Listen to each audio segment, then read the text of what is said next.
Hi friends, welcome to tech support Tamil. Friends, நம்ம எதை பற்றி பார்க்க போகிறோம்னு பார்த்தீங்கன்னா, இப்போ நம்ம யூடியூப் மானிட்டேஷன் வந்து அப்ளை பண்ணி உங்களை வந்து ரிஜெக்ட் பண்ணிட்டாங்கன்னா, அது நீங்கள் திரும்ப மானிட்டேஷன் வாங்குறது உங்களுக்கு 2 ஆப்ஷன் இருக்குது. இதில் ஃபஸ்ட் ஆப்ஷன் வந்து அப்பீல் பண்ணுறது, செகண்ட் ஆப்ஷன் வந்து ரீஅப்ளை பண்ணுறது. நிறைய பேர் அப்பீல் ஆப்ஷன் மட்டும் தான் நமக்கு இருக்குதுன்னு நினச்சிட்டு அப்பீல் எப்படி பண்ணுறதுன்னு கேட்டுட்டு இருக்கீங்க. இன்னும் சில பேர் வந்து அப்பீலுக்கே வீடியோ வந்து சென்ட் பண்ணுற ஆளாக இருக்கீங்க. நீங்கள் என்ன பண்ணாலும் உங்களுக்கு வந்து மானிட்டேஷன் வந்து ரிஜெக்ட் தான் பண்ணுவாங்க. உங்களுக்கு வந்து மானிட்டேஷன் வந்து தரவே மாட்டாங்க. ஆனால் நீங்கள் ஒரு 30 நாள் வெயிட் பண்ணிங்கன்னா உங்களுக்கு ரீஅப்ளை பட்டன் வந்துடும். அதுக்கப்புறம் நீங்கள் அந்த ரீஅப்ளை பண்ணிங்கன்னா உங்களுக்கு கண்டிப்பாக மானிட்டேஷன் கிடைக்க வாய்ப்பு இருக்குது. இந்த வீடியோவில் அப்பீல்னா என்ன, ரீஅப்ளைனா என்ன, யார் யார் எதை பண்ணணும், எதை பண்ணக்கூடாது, அது மட்டும் இல்லாமல் இது ரெண்டுத்துக்கும் இருக்கிற டிஃப்ரென்ஸ், இது எல்லாத்தையுமே ஃபுல்லாக கிளியராக எக்ஸ்பிளைன் பண்ணியிருக்கேன். மேலும் உங்களுக்கு என்ன ப்ராப்ளம் சொல்லிட்டு மானிட்டேஷன் ரிஜெக்ட் பண்ணியிருக்காங்களோ அதை எப்படி கிளியர் பண்ணி உங்களுக்கு மானிட்டேஷன் வாங்குறது அதையும் இந்த வீடியோவில் சொல்லியிருக்கேன். நீங்கள் ஒரு யூடியூப் கிரியேட்டராக இருக்கீங்க, மேலும் பிகினராக இருக்கீங்கன்னா கண்டிப்பாக இந்த வீடியோ ஃபுல்லாக ஸ்கிப் பண்ணாமல் பாருங்கள். இந்த வீடியோ உங்களுக்கு ரொம்பவே யூஸ்ஃபுல்லாக இருக்கும். வீடியோக்குள்ளே பார்த்து முன்னாடி நீங்கள் நம்ம சேனலை சப்ஸ்கிரைப் பண்ணலாம். நம்ம சேனலுக்கு ஒரு சப்ஸ்கிரைப் மட்டும் பண்ணி சப்போர்ட் பண்ணுங்கள். ஓகே ஃப்ரெண்ட்ஸ், இப்போ உங்கள் சேனலுக்கு வந்து மானிட்டேஷன் ரிஜெக்ட் பண்ணுறாங்கன்னா அதுக்கு அவங்க என்ன ரீசன் சொல்லியிருக்காங்கன்றது ரொம்பவே முக்கியம். அது நமக்கு தெரிஞ்சால் தான் நம்ம சேனலில் என்ன ப்ராப்ளம் இருக்குதுன்னு நம்ம கண்டுபிடிக்க முடியும். அப்போ தான் வந்து மானிட்டேஷன் திரும்ப அப்ளை பண்ணும்போது நம்மளுக்கு சீக்கிரமாக வந்து மானிட்டேஷன் கிடைக்கும். இந்த சேனலுக்கு ரீயூஸ்டு கண்டென்ட் சொல்லி மானிட்டேஷன் ரிஜெக்ட் பண்ணியிருக்காங்க.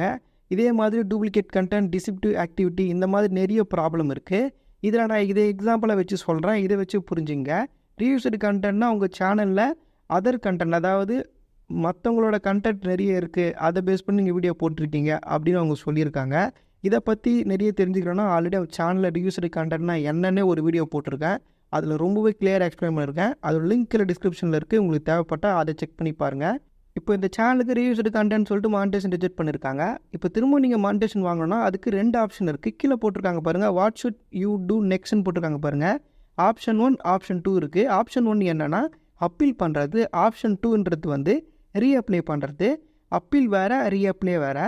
அப்பீல்ன்றது யார் யாரெல்லாம் பண்ணணும்னா, இப்போ வந்து யூடியூப் தரப்பில் தப்பு இருக்குது, நான் வந்து கரெக்டாக வீடியோ போட்டிருக்கேன், யூடியூப் சொல்கிற மாதிரி அதில் எந்த விதமான ப்ராப்ளமே இல்லை, நான் வந்து கரெக்டாக வீடியோ போட்டிருக்கேன் அப்படின்னு நீங்கள் பிலீவ் பண்ணுறீங்க, யூடியூப் தான் தப்பு பண்ணியிருக்காங்கன்னு உங்களுக்கு தோணுதுன்னா நீங்கள் தான் வந்து அப்பீல் பண்ணணும். ஓகேங்களா?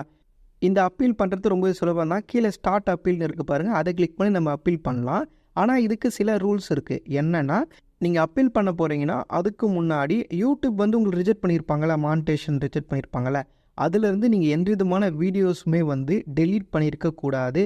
அதே மாதிரி சேஞ்சஸ் பண்ணியிருக்கக்கூடாது. சேஞ்சஸ் கன்ஃபார்மாக தெரியல, ஆனால் வந்து டெலீட் பண்ணியிருக்கக்கூடாது. அது மட்டும் எனக்கு நல்லாவே தெரியும்.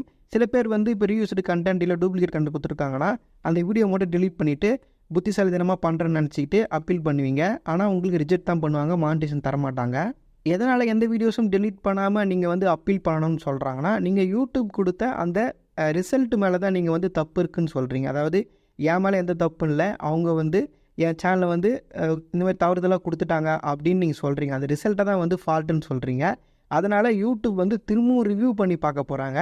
அதுக்கு வந்து ஃபஸ்ட்டு நீங்கள் என்ன மாதிரி உங்கள் சேனலில் கொடுத்துருந்தீங்களோ அதே மாதிரி தான் இப்பயும் வந்து வச்சு நீங்கள் அப்பீல் பண்ணணும். அப்போ தான் வந்து அந்த ரிசல்ட்டும் இவங்க இப்போ கொடுக்க போகிற ரிசல்ட்டும் வந்து சேமாக இருக்கான்னு அவங்க வந்து செக் பண்ண முடியும். ஓகேங்களா? அதில் ஏதாவது டிஃப்ரென்ஸ் இருக்குது, நீங்கள் ஃபஸ்ட்டு வாட்டி ரிஜெக்ட் பண்ணும்போது அப்போது ஒரு வீடியோ இருந்தது, இப்போ அந்த வீடியோ இல்லை அப்படின்னா கண்டிப்பாக அதை வந்து அவங்க அந்த அப்பீலையும் வந்து ரிஜெக்ட் பண்ணிவிடுவாங்க. மானிட்டேஷன் உங்களுக்கு திரும்பவும் கிடைக்காது. இப்போ சில பேர் நல்லாவே கண்டென்ட் போட்டிருப்பீங்க, அதாவது மானிட்டேஷன் தரக்கூடிய கண்டென்ட் தான், ஆனால் மானிட்டேஷன் வந்து ரிஜெக்ட் பண்ணியிருப்பாங்க. அது தவறுதலாக கூட நடந்திருக்கலாம். யூடியூப்பில் மானிட்டேஷன் உங்களுக்கு கொடுக்கணுன்னா இதெல்லாம் நீங்கள் ஃபாலோ பண்ணணும், இந்த மாதிரி உங்கள் வீடியோ இருக்கணும்னு யூடியூப்பில் சில பாலிசி இருக்குது. ஓகேங்களா? அதை நீங்கள் ஃபாலோ பண்ணி வீடியோ போட்டிருக்கீங்க அப்படின்னா மட்டும்தான் உங்களுக்கு வந்து மானிட்டேஷன் தருவாங்க. தவறுதலாக உங்களுக்கு ரிஜெக்ட் பண்ணியிருந்தா கூட நீங்கள் அப்பீல் பண்ணிங்கன்னா உங்களுக்கு மானிட்டேஷன் கிடச்சிடும். இப்போ நான் சொல்கிற மாதிரி வீடியோ போட்டாங்க மட்டும்தான் அப்பீல் பண்ணணும். இது இல்லாமல் சில பேர் உண்மையாகவே அவங்க சேனலில் வந்து ரீயூஸ்டு கண்டென்ட் வீடியோ போட்டிருப்பாங்க, அது அவங்களுக்கு தெரியாமல் கூட இருக்கலாம். ஓகேங்களா? அது உங்களுக்கு தெரிஞ்சு தான் நீங்கள் பண்ணீங்கன்னு சொல்ல முடியாது, தெரியாமல் கூட நீங்கள் பண்ணியிருக்கலாம். எப்படி இருந்தாலும் நீங்கள் அப்பீல் பண்ணவே கூடாது. பண்ணாலும் உங்களுக்கு வந்து ரிஜெக்ட் தான் பண்ணுவாங்க. இதனால தான் நான் ஃபஸ்ட்டே சொன்னேன், உங்களுக்கு என்ன ப்ராப்ளம் சொல்லி அவங்க ரிஜெக்ட் பண்ணுறாங்களோ அது என்னென்னு தெரிஞ்சுக்கணும். தெரிஞ்சுட்டு நம்ம சேனலில் அந்த ப்ராப்ளம் இருக்கான்னு செக் பண்ணி பார்க்கணும். இருந்ததுன்னா உங்களுக்கு செகண்ட் ஆப்ஷன் இருக்குது பாருங்கள், அதை யூஸ் பண்ணுங்கள். இல்லைனா மட்டும்தான், அதாவது அந்த ப்ராப்ளமே என் சேனலில் இல்லை, யூடியூப் தான் தப்பாக டிசிஷன் எடுத்திருக்காங்க அப்படின்னு தெரிஞ்சால் மட்டும் நீங்கள் அப்பீல் பண்ணணும். ஓகே ஃப்ரெண்ட்ஸ், இப்போ மானிட்டேஷன் ரிஜெக்ட் ஆகிடுச்சுன்னா எப்படி அப்பீல் பண்ணுறது அப்படின்னு பார்க்கலாம். அது கீழே ஃபஸ்ட்டு ஸ்டார்ட் அப்பீல்னு இருக்குது பாருங்கள், அந்த ஆப்ஷனை வந்து செலக்ட் பண்ணிங்க. இதில் உள்ள வந்தீங்கன்னா இந்த மாதிரி தான் காட்டும். இதில் வந்து ஃபஸ்ட்லேயே சொல்லியிருப்பாங்க, யூடியூப் தரப்பில் தப்பு இருந்தால் மட்டும் நீங்கள் வந்து அப்பீல் பண்ணுங்கள், இல்லைனா பண்ணாதீங்கன்னு சொல்லியிருப்பாங்க.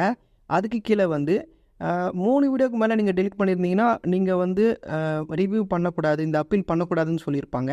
இது என்ன ப்ரோ, நீ ஒரு வீடியோ தான் சொன்ன, இங்கே 3 வீடியோ சொல்லியிருக்க அப்படின்னா, சில பேர் மானிட்டேஷன் முன்னாடியே வாங்கியிருப்பாங்க. அவங்களுக்கு வந்து மானிட்டேஷன் ரிஜெக்ட், அதாவது சஸ்பெண்ட் ஆகிருக்கும், கேன்சல் பண்ணியிருப்பாங்க. அவங்க வந்து 3 வீடியோக்கு மேலே டெலிட் பண்ணியிருக்கக்கூடாது. ஆனால் உங்களுக்கு மானிட்டேஷன் ரிஜெக்ட் பண்ணிட்டாங்க, இப்போ தான் ஃபஸ்ட்டு வாட்டினா நீங்கள் வீடியோ எதுவுமே டெலிட் பண்ணாமல் தான் நீங்கள் வந்து அப்பீல் பண்ணணும். அப்படியே கீழே நெக்ஸ்ட் ஸ்டெப்ஸ்னு போட்டு கிரியேட் வீடியோ ஃபார் யுவர் அப்பீல்னு போட்டிருக்காங்க பாருங்கள். இது என்னென்னா, நீங்கள் அப்பீல் செலக்ட் பண்ண உடனே ரிவ்யூ பண்ணிட மாட்டாங்க. அதுக்கு நீங்கள் ஒரு வீடியோவை அப்லோட் பண்ணி அந்த வீடியோட லிங்க்கை வந்து யூடியூப்க்கு வந்து ஷேர் பண்ணணும். அவங்க செக் பண்ணி பார்த்துட்டு சொல்லுவாங்க, அதாவது மானிட்டேஷன் தரலாமா வேணாம்னு அவங்க தான் முடிவு எடுப்பாங்க. அந்த வீடியோவில் என்னென்ன இருக்கணும்னு தான் கீழே கொடுத்துருக்காங்க. இதில் 5 க்ரீன் டிக் போட்டு கொடுத்துருக்காங்க பாருங்கள். அது என்னென்னா, இப்போ நீங்கள் யூடியூப்புக்கு ஷேர் பண்ண போகிற அந்த வீடியோ வந்து 5 நிமிஷத்துக்குள்ளே இருக்கணும். அதில் வந்து யூடியூப் சப்போர்ட்டட் லாங்குவேஜ்னு சில லாங்குவேஜ் கொடுத்துருக்காங்க. அந்த லாங்குவேஜில் தான் நீங்கள் உங்களுடைய ஃபீட்பேக்கை வந்து சொல்லியிருக்கணும். அந்த வீடியோவில் வந்து ஃபஸ்ட்டு 30 செகண்டில் உங்கள் சேனலோட யூஆர்எல் ஷோ ஆகிற மாதிரி காட்டியிருக்கணும். அடுத்து நீங்கள் வீடியோ எப்படி எடிட் பண்ணுறீங்க, உங்களுடைய மெட்டீரியலில் என்ன மெட்டீரியல் நீங்கள் யூஸ் பண்ணுறீங்க, அது எல்லாத்தையும் வந்து ஷோ பண்ணணும். இப்போ உங்கள் ஃபோனில் வந்து உங்களுடைய ஆடியோ வீடியோலாம் சேவ் பண்ணி வச்சு தானே நீங்கள் எடிட் பண்ணுவீங்க. இது எல்லாத்தையும் வந்து அந்த வீடியோவில் வந்து ஷோ பண்ணணும். அது மட்டும் இல்லாமல் நீங்கள் எப்படி எடிட் பண்ணுறீங்கிறதையும் வந்து நீங்கள் ஒரு 30 செகண்ட் இல்லை ஒரு 40 செகண்ட் வந்து அந்த வீடியோவில் ஷோ பண்ணலாம். இது எல்லாமே அந்த வீடியோவில் இருக்கணும். அதை தான் வந்து அங்கே சொல்லியிருக்காங்க. அடுத்து கீழே பாருங்கள், ரிவ்யூவர் ஃபீட்பேக்னு போட்டிருக்காங்க. இது என்னென்னா, இப்போ இந்த சேனலுக்கு வந்து ரீயூஸ்டு கண்டென்ட் சொல்லி ரிஜெக்ட் பண்ணியிருக்காங்க. அந்த மாதிரி கண்டென்ட் உங்கள் சேனலில் இல்லைன்னு நீங்கள் ஷோ பண்ணுங்கள் அந்த வீடியோவில் அப்படின்னு சொல்லியிருக்காங்க. அந்த வீடியோவில் நீங்கள் இதையும் சேர்த்துக்கணும். அதாவது ரீயூஸ்டு கண்டென்ட் உங்கள் சேனல் ரிஜெக்ட் ஆகிடுதுன்னா உங்கள் ஒவ்வொரு வீடியோவும் நீங்கள் ஓப்பன் பண்ணி அதில் நீங்கள் என்ன கமெண்ட்ரி பண்ணியிருக்கீங்க, எப்படி நரேஷன் கொடுத்துருக்கீங்க அப்படின்றத அந்த வீடியோவில் ஷோ பண்ணணும். மேலும் வந்து ஒவ்வொரு வீடியோவும் டிஃப்ரெண்ட்டாக இருக்கணும். ஓகேங்களா, ஒரு வீடியோ கூட கம்பேர் பண்ணும்போது இன்னொரு வீடியோ எப்படி டிஃப்ரெண்ட்டாக இருக்குன்னு ஒரு 2-3 வீடியோ எடுத்து சும்மா டிஃப்ரென்ஸ் இருக்கிற மாதிரி காட்டுங்க. ஓகேங்களா, நீங்கள் காட்டுற அந்த டிஃப்ரென்ஸ்லாம் உங்களுக்கு கிளியராக புரிஞ்சால் மட்டும்தான் உங்களுக்கு மானிட்டேஷன் தருவாங்க. இது வந்து ரீயூஸ்டு கண்டென்ட்டுக்கு மட்டும்தான். ஓகேங்களா, இதுவே உங்களுக்கு டூப்ளிகேட் கண்டென்ட்னா அங்கே வேறு ஆப்ஷன் கொடுத்துருப்பாங்க. அதே மாதிரி டிசெப்டிவ் ஆக்டிவிட்டினா அங்கே வேறு ஆப்ஷன் கொடுத்துருப்பாங்க. உங்களுக்கு என்ன ப்ராப்ளம் வருதோ அதை வந்து கிளியராக அது என் சேனலில் இல்லைன்னு நீங்கள் எக்ஸ்பிளைன் பண்ணுற மாதிரி உங்கள் வீடியோ வந்து மேக் பண்ணி அவங்களுக்கு ஷேர் பண்ணுங்கள். நீங்கள் அந்த வீடியோ எப்படி ஷேர் பண்ணாலும் நீங்கள் நார்மலாக வீடியோ அப்லோட் பண்ணுற மாதிரி வீடியோ எடிட் பண்ணி அப்லோட் பண்ணிவிடுங்க. பண்ணிவிட்டு வீடியோ வந்து பப்ளிக்கு ப்ரைவேட்னு இருக்குது பார்த்தீங்கன்னா, அந்த இடத்துல அன்லிஸ்டட்னு ஒரு ஆப்ஷன் இருக்கும். அதில் வந்து அன்லிஸ்டில் வச்சு வீடியோ சேவ் பண்ணிவிடுங்க. சேவ் பண்ணிவிட்டு அந்த வீடியோவோட லிங்க்கை காப்பி பண்ணி எடுத்துகிட்டு வந்து இங்கே கீழே ஒரு பாக்ஸ் கொடுத்துருக்காங்க பாருங்கள், அதில் வந்து பேஸ்ட் பண்ணணும். பேஸ்ட் பண்ணிவிட்டு சப்மிட் கொடுத்தீங்கன்னா இந்த அப்பீல் வந்து அவங்களுக்கு போயிடும். அவங்க செக் பண்ணி பார்த்துட்டு உங்களுக்கு வந்து ரீப்ளே பண்ணுவாங்க, மானிட்டேஷன் கிடச்சதா இல்லையான்னு ரீப்ளே பண்ணுவாங்க. ஓகே ஃப்ரெண்ட்ஸ், நீங்கள் அப்பீல் பண்ணுற மாதிரி இருந்தால் இப்படி தான் நீங்கள் வந்து அப்பீல் பண்ணணும். இது தான் ஆப்ஷன் 1. அடுத்து ஆப்ஷன் 2 பார்ப்போம். ஆப்ஷன் 2 என்னென்னு பார்த்தீங்கன்னா, அது அப்படி கீழே தள்ளுங்க, edit your channel and reapply அப்படின்னு கொடுத்துருப்பாங்க. யாரெல்லாம் இந்த ஆப்ஷனை யூஸ் பண்ணணும்னா, அவங்க சொன்ன அந்த ப்ராப்ளம் உங்கள் சேனலில் இருக்குதுன்னு நீங்கள் நினைக்கிறீங்கன்னா நீங்களாம் தான் அந்த ஆப்ஷனை வந்து யூஸ் பண்ணணும். இப்போ ரீயூஸ்டு கண்டென்ட் ரிஜெக்ட் பண்ணியிருக்காங்க, அந்த சேனலில் ரீயூஸ்டு கண்டென்ட் இருக்குன்னு எனக்கு தெரியும். நான் வந்து இந்த ரீஅப்ளை ஆப்ஷனை தான் யூஸ் பண்ணணும். இந்த ரீஅப்ளை ஆப்ஷன் எங்கே இருக்குன்னு பார்த்தீங்கன்னா, கடைசியாக கீழே பாருங்கள், ரீஅப்ளைன்னு ஒரு பட்டன் இருக்கும், அது மறைஞ்சு இருக்கும். ஓகேங்களா, இப்போ உங்களுக்கு இன்றைக்கி மானிட்டேஷன் ரிஜெக்ட் ஆகுதுன்னா இன்னிலேருந்து கணக்கு வச்சுங்க, 30 நாள் கழிச்சு தான் அந்த பட்டன் வந்து உங்களுக்கு ஷோ ஆகும். ஓகேங்களா, அதாவது 31வது நாள் தான் உங்களுக்கு அந்த பட்டன் வந்து ஷோ ஆகும். உங்களுக்கு 1 மாதம் டைம் கொடுப்பாங்க. அந்த 1 மாதத்துக்குள்ளே நீங்கள் என்ன பண்ணணும்னா, என்ன ப்ராப்ளம் இருக்குன்னு உங்களுக்கு மானிட்டேஷன் அவங்க தரலையோ அந்த ப்ராப்ளத்தை வந்து நீங்கள் சால்வ் பண்ணணும். அதாவது இப்போ ஒரு வீடியோவில் வந்து டூப்ளிகேட் கண்டென்ட் கொடுத்துருக்காங்கன்னா அந்த டூப்ளிகேட் வீடியோலாம் நீங்கள் டெலிட் பண்ணணும். ரீயூஸ்டு கண்டென்ட் கொடுத்துருக்காங்கன்னா ரீயூஸ்டு கண்டென்ட்டில் எது வந்திருக்கோ அந்த வீடியோலாம் டெலிட் பண்ணிவிட்டு நீங்கள் வந்து நல்ல கண்டென்ட்டாக வீடியோ அடுத்த 30 நாளுக்குள்ளே போட்டு நீங்கள் மானிட்டேஷனுக்கு வந்து அப்ளை பண்ணிங்க, அதாவது ரீஅப்ளை பண்ணிங்கன்னா உங்களுக்கு மானிட்டேஷன் வந்து கிடச்சிடும். என்ன ப்ரோ வீடியோலாம் டெலிட் பண்ண சொல்கிறியே, இதெல்லாம் இதில் பண்ணலாமான்னு கேட்டிங்கன்னா, அப்பீலுக்கும் ரீஅப்ளைக்கும் இதான் வித்தியாசம். அப்பீல் பண்ணோன்னா நீங்கள் வீடியோவை வந்து டெலிட் பண்ணக்கூடாது. ரீஅப்ளை பண்ணணும்னா அதுக்கு அதாவது என்ன ப்ராப்ளம் உங்கள் சேனலில் இருக்குதுன்னு சொன்னாங்களோ அந்த வீடியோஸ்லாம் நீங்கள் டெலிட் பண்ணலாம்.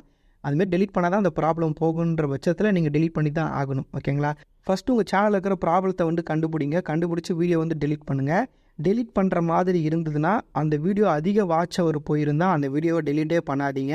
எதனாலனா வீடியோவை நீங்கள் டெலிட் பண்ணுறீங்கன்னா அந்த வீடியோவோட வாட்ச் அவர் போயிடும். ஓகேங்களா, அதனால் எடுத்த உடனே எல்லா வீடியோ வந்து டெலிட் பண்ணிடாதீங்க. என்ன ப்ராப்ளம் சொல்லியிருக்காங்களோ அந்த ப்ராப்ளம் அந்த வீடியோவில் இருக்குன்னா அதோட வாட்ச் அவர் பாருங்கள். நிறைய வாட்ச் அவர், அதாவது சேனலோட மொத்த வாட்ச் அவரும் அந்த வீடியோ தான் வந்திருக்குன்னா அந்த வீடியோ வந்து டெலிட்டே பண்ணாதீங்க. எதனாலனா இப்போ நீங்கள் டெலிட் பண்ணிங்கன்னா உங்களோட வாட்ச் அவர் வந்து போயிடுச்சுன்னா உங்களுக்கு அந்த ரீஅப்ளை பட்டன் வரவே வராது. எதனாலனா நீங்கள் எலிஜிபிலிட்டியை வந்து கிராஸ் பண்ணவே இல்லை. 4000 வாட்ச் அவரும் 1000 சப்ஸ்கிரைபரும் இருக்கணும்.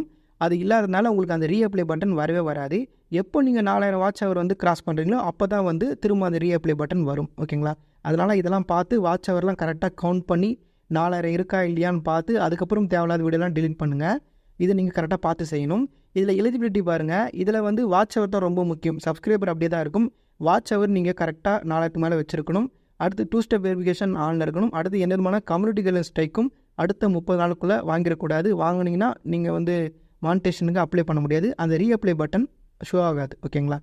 இப்போ 30 நாள் ஆனாலும் இந்த எலிஜிபிலிட்டியில் இருக்கிற எல்லா க்ரீன் டிக்கும் வந்து கரெக்டாக இருந்தால் மட்டும்தான் உங்களுக்கு அந்த ரீஅப்ளை பட்டனே வரும். இல்லைனா வந்து எப்போ நீங்கள் அதை ரீச் பண்ணுறீங்களோ அப்போ தான் அந்த பட்டன் வந்து உங்களுக்கு ஷோ ஆகும். அடுத்து இன்னொரு விஷயம் என்னென்னா, ப்ராப்ளம் இருக்கான்னு பார்த்து அந்த ப்ராப்ளத்தை கரெக்டாக நீங்கள் சால்வ் பண்ணிட்டீங்களான்னு தெரிஞ்சுட்டு அதுக்கப்புறம் வந்து ரீஅப்ளை பண்ணுங்கள். உடனே ரீஅப்ளை பண்ணுறாதீங்க. எதனால்னா, இப்போ நீங்கள் வந்து ப்ராப்ளம் சால்வ் பண்ணாமல் ரீஅப்ளை பண்ணுறீங்கன்னா, அடுத்து அவங்க செக் பண்ணி பார்க்கும்போது அதே ப்ராப்ளம் இருக்குன்னு அவங்க கண்டுபிடிச்சாங்கன்னா, அதுக்கப்புறம் 3 மாதத்துக்கு உங்கள் சேனலை வந்து தள்ளி வச்சுருவாங்க. அதாவது அடுத்து உங்களுக்கு ரீஅப்ளை பண்ணுறதுக்கான பட்டன் வந்து 30 நாளில் ஷோ ஆகாது, 90 நாள் கழிச்சு தான் ஷோ ஆகும். 3 மாதம் வந்து நீங்கள் வெயிட் பண்ணுற மாதிரி ஆகிடும். அதனால் ப்ராப்ளத்தை கண்டுபிடிச்சி அந்த ப்ராப்ளத்தை ஃபுல்லாகவே சால்வ் பண்ணிவிட்டு அப்ளை பண்ணுங்கள். ஓகே ஃப்ரெண்ட்ஸ், இதுதான் பார்த்தீங்கன்னா அப்பீலுக்கும் ரீஅப்ளைக்கும் உள்ள வித்தியாசம். ஓகேங்களா? அதனால் இது கிளியராக புரிஞ்சுங்க. வேறு ஏதாவது ஒரு டவுட் இருக்குன்னா கீழே கமெண்ட் பாக்ஸில் சொல்லுங்கள். அடுத்து நிறைய பேருக்கு இருக்கிற டவுட் என்னன்னு பார்த்தீங்கன்னா, இப்போ மானிட்டேஷனுக்கு என் சேனல் தயாராக இருக்குது, அதாவது அந்த ப்ராப்ளம் எதுவுமே இல்லை, என் சேனல் அந்த ப்ராப்ளம் சால்வ் ஆகிடுச்சு, இப்போ அப்ளை பண்ணால் மானிட்டேஷன் கிடைக்கும், நான் எப்படி ப்ரோ கண்டுபிடிக்கிறது, இல்லைனா அந்த ப்ராப்ளத்தை நான் எப்படி ப்ரோ சால்வ் பண்ணுறது, அவங்க என்ன ப்ராப்ளம் சொல்கிறாங்களோ அது எப்படி நான் சால்வ் பண்ணுறது அப்படின்னு நிறைய பேருக்கு டவுட் இருக்கும். அதுக்கான ஆன்சரை யூடியூபே வந்து கொடுத்துருவாங்க. அதாவது உங்களுக்கு என்ன ப்ராப்ளம் சொல்லி ரிஜெக்ட் பண்ணுறாங்களோ அந்த ப்ராப்ளம் இருக்குது பாருங்கள், அதை நீங்கள் கிளிக் பண்ணிங்கன்னா நீங்கள் அடுத்து என்ன பண்ணால் உங்களுக்கு மானிட்டேஷன் கிடைக்கும், என்ன பண்ணால் மானிட்டேஷன் கிடைக்காதுன்னு அவங்க கிளியராக சொல்லியிருப்பாங்க. அதை நீங்கள் ஃபாலோ பண்ணாலே பார்த்தீங்கன்னா உங்களுக்கு மானிட்டேஷன் கிடச்சிடும். இப்போ எனக்கு ரிவ்யூஸரி கண்டென்ட் ரிஜெக்ட் பண்ணியிருக்காங்க பார்த்தீங்களா, அங்கே வந்து ஒரு ஆரோ மார்க் மாதிரி கொடுத்துருக்காங்க பாருங்கள், அதை கிளிக் பண்ணுங்கள். இதில் அவங்க சொல்லியிருக்காங்க பாருங்கள், டூன்னு இருக்குது பாருங்கள், இதில் இருக்கிறதுலாம் உங்கள் சேனலில் இருந்தால் உங்களுக்கு மானிட்டேஷன் வந்து கிடச்சிடும். அடுத்து டோன்ட் இருக்குது பாருங்கள், அதில் இருக்கிறதுலாம் உங்கள் சேனல் இருந்தால் உங்களுக்கு மானிட்டேஷன் கிடைக்கவே கிடைக்காது. அதில் ஒரு பாயிண்ட் இருந்தாலும் உங்களுக்கு மானிட்டேஷன் கிடைக்காது. இதில் இருக்கிற ஏதாவது ஒரு பாயிண்ட் உங்களுக்கு இருந்தாலும் மானிட்டேஷன் கிடச்சிடும். ஓகேங்களா? அதனால் நல்லா இதை ஃபுல்லாக பார்த்துங்க.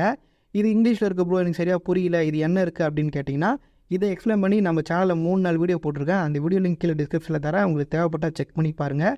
ரிவ்யூஸ்டு கண்டென்ட் ப்ராப்ளம்னா அதை எப்படி சால்வ் பண்ணுறது அப்படின்னா என்னன்னு ரொம்பவே கிளியர் பண்ணி இது எல்லாத்தையுமே எக்ஸ்பிளைன் பண்ணி அந்த வீடியோ போட்டிருக்கேன். அது லிங்க் கீழே டிஸ்கிரிப்ஷனில் இருக்குது, தேவைப்பட்டால் போய் செக் பண்ணி பாருங்கள். எனக்கு ரிஜெக்ட் பண்ணது ரிவ்யூஸ்டு கண்டென்ட், உங்களுக்கு வந்து டூப்ளிகேட் கண்டென்ட் பண்ணியிருக்கலாம், அப்படின்னா டிசெப்டிவ் ஆக்டிவிட்டி பண்ணியிருக்கலாம். என்ன பண்ணியிருந்தாலும் நீங்கள் அடுத்து என்ன பண்ணணும் அவங்க கொடுத்துருப்பாங்க. ஆனால் எந்த வீடியோ அப்படின்னு மட்டும் சொல்ல மாட்டாங்க. ஓகேங்களா? அதுதான் இருக்கிற ப்ராப்ளமே. இப்போ நீங்கள் ஒரு 10-15 வீடியோ போட்டிங்கன்னா ஈஸியாக கண்டுபிடிச்சிடலாம். ஆனால் நிறைய பேர் 100-200 வீடியோ போட்டிருப்பீங்க, அவங்களாம் பார்த்தீங்கன்னா கண்டுபிடிக்கிறது கொஞ்சம் கஷ்டமாக இருக்கும். ஓகேங்களா? அது நம்ம எதுவும் பண்ண முடியாது, ஒரு வீடியோ செக் பண்ணி தான் கண்டுபிடிக்கணும். இந்த மாதிரி உங்களுக்கு என்ன ப்ராப்ளம் இருக்கோ அதை கிளிக் பண்ணிங்கன்னா அடுத்து நீங்கள் என்ன பண்ணணும், அதாவது அந்த ப்ராப்ளம் என்ன மீன் பண்ணுது அதை வச்சு நீங்கள் கண்டுபிடிச்சிடலாம். ஓகேங்களா? அதுக்கான சொல்யூஷன் என்னன்னு அவங்க சொல்லியிருப்பாங்க, அதை வச்சு நீங்கள் கண்டுபிடிச்சலாம். அப்படின்னா யூடியூப்பில் நீங்கள் சர்ச் பண்ணாலும் நிறைய வீடியோஸ் இருக்குது. ஓகேங்களா? நம்ம சேனலே டிசெப்டிவ் ஆக்டிவிட்டி எப்படி சால்வ் பண்ணுறதுன்னு வீடியோ இருக்குது. ஓகேங்களா? அதேமாதிரி ரிவ்யூஸ்டு கண்டென்ட்டை எப்படி சால்வ் பண்ணுறதுன்னு வீடியோ இருக்குது, அதெல்லாம் டிஸ்கிரிப்ஷனில் தரேன், செக் பண்ணி பாருங்கள். இது இல்லாமல் வேறு ஏதாவது ப்ராப்ளம் இருக்குன்னா அதை ஸ்க்ரீன்ஷாட் எடுத்து எனக்கு இன்ஸ்டாகிராமில் ஷேர் பண்ணுங்கள். நான் பார்த்துட்டு என்னால் என்ன ஹெல்ப் பண்ண முடியுமோ கண்டிப்பாக உங்களுக்கு ஹெல்ப் பண்ணுறேன்.